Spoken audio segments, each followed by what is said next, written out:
Hello chers élèves, nous allons voir maintenant comment calculer ce qu'on appelle une quatrième proportionnelle à travers un exemple. Alors l'exemple que vous voyez ici, on a un bidon de 3 litres de peinture, on sait qu'on peut peindre 12 mètres carrés de surface avec ce bidon de peinture, et on se pose la question, combien faut-il de litres pour 72 mètres carrés?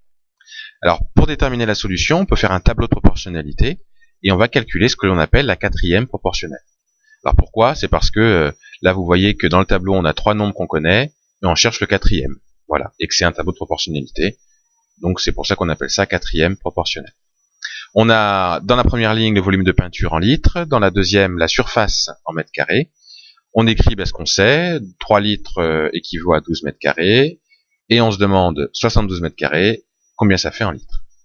Alors pour trouver Y, on peut s'y prendre de 3 manières différentes, où on utilise le coefficient de proportionnalité, ou le rapport de proportionnalité, où on utilise le rapport de linéarité, où on utilise le passage à l'unité. Alors, comment faire? Alors, je vais refaire le tableau, ici. Enfin, non, j'ai peut-être pas besoin de le refaire, je vais juste vous montrer comment on peut s'y prendre. Alors, pour déterminer le nombre Y, vous avez remarqué, c'est le nombre d'en haut. Donc, on veut passer de la deuxième à la première ligne. Qu'est-ce qu'on va utiliser? Le coefficient de proportionnalité ou le rapport de proportionnalité? Eh bien, rappelez-vous que le coefficient, c'est pour passer de la première à la deuxième ligne. Par contre, le rapport, c'est pour passer de la deuxième à la première. Donc, on va utiliser le rapport de linéarité, de proportionnalité, pardon, faut pas confondre les deux. Ce qui nous donne donc, comment on peut le trouver? On sait que 12 multiplié par quelque chose est égal à 3. Donc, c'est pour passer de la deuxième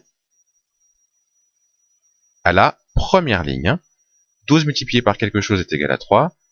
Eh bien, on sait que le quelque chose, c'est 3 sur 12. Donc, ça veut dire que le rapport de linéarité, de proportionnalité, je vais y arriver, c'est égal à 3 sur 12. Pour passer de la deuxième à la première ligne, on multiplie par 3 sur 12. Donc, du coup, 72, si je le multiplie par 3 sur 12, eh bien, je vais obtenir 72 fois 3 sur 12. Et 72 fois 3 sur 12, ça fait 18. Donc, du coup, on peut dire que 72 mètres carrés, ou pour peindre 72 mètres carrés, il faut 18 litres de peinture.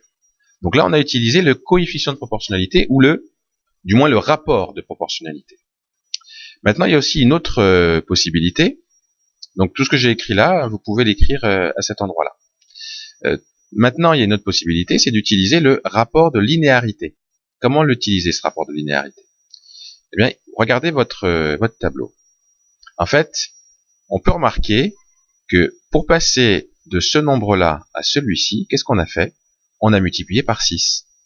Donc on peut aussi faire la même chose. Pour passer de 3 à Y, on multiplie par 6. C'est-à-dire donc que Y, ça va être égal à 3 multiplié par 6, c'est-à-dire 18 litres. Et là, c'est encore plus facile dans cet exemple-là. Le rapport de linéarité, à ne pas confondre avec le rapport de proportionnalité, permet de trouver Y.